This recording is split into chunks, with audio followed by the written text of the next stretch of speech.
बिस्मिल्लाहिर्रहमानिर्रहीम अस्सलाम वालेकुम मेरे प्यारे बहन भाइयों की हाल चाल है। मैं बनाने लगी हाँ अज शीर खोरमा। यह मैं 3 किलो दूध लिया है, यह मैं उत्ते कढ़ना रखा है स्पैशली ईद वास्ते। एक मैं मंगवाया है दूध का डब्बा किलो वाला, जरा ये ना दूध सीना हो जाएगा, जैका भी अच्छा आएगा।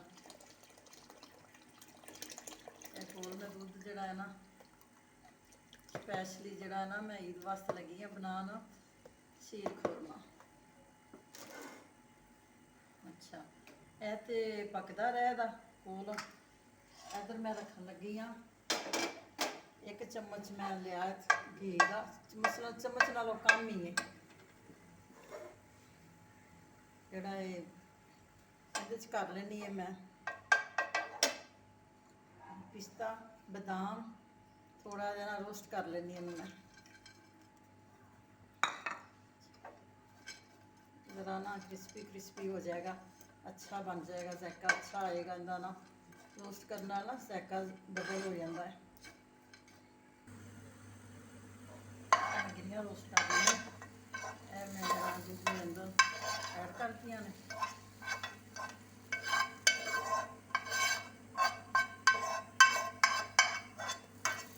मैं तो खाली जरा है ना बादाम ते पिस्ता ही लिया है।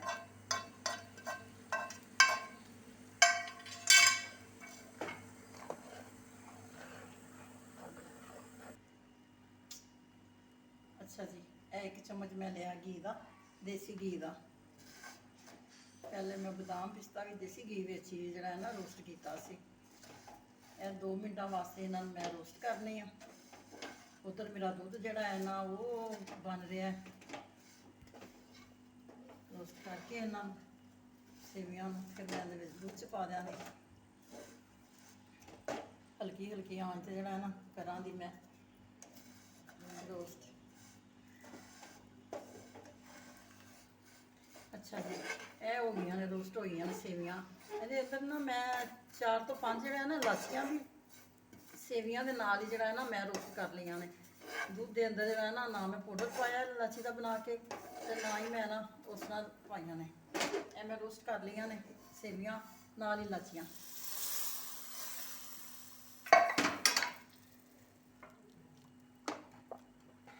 यह हल्की हल्की अग से जड़ा है ना इन्होंने मैं ना पकन देवांगी।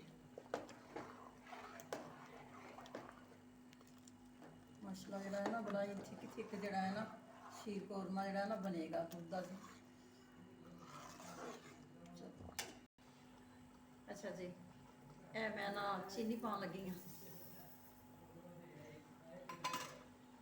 मैं तो पाई है आपके हिसाब नाल, तुसी जड़ा है ना अपने हिसाब नाल पा लेना। जे मिठा तेज़ खाते जे तेज़ पा लेना, जे कम खाते जे कम पा लेना।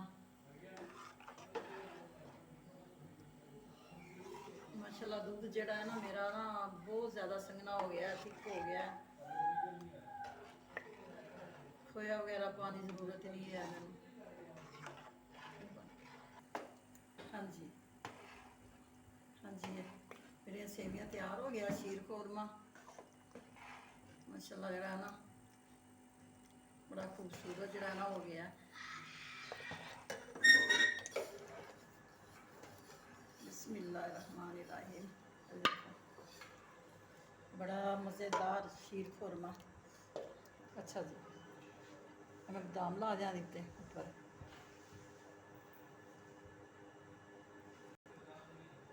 नेरा आंदा पे। अच्छा जी माशाल्लाह जड़ा है ना शीर खुरमा मेरा तैयार हो गया। तो अल्लाह मियाँ जड़ा है ना सुबह जड़ा है ना यह ठंडा हो जाएगा, मैं चुके फ्रिज रख देंगी। तो सुबह जड़ा है ना ईद नमाज पढ़ने तो पहले जड़ा है ना बच्चे माशाल्लाह खाएंगे, फिर ईद नमाज पढ़ के आवेंगे।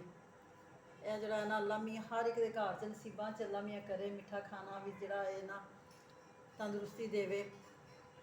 तो ईद नमाज पढ़नी जड़ा है ना बड़ी तौफीक फरमावे।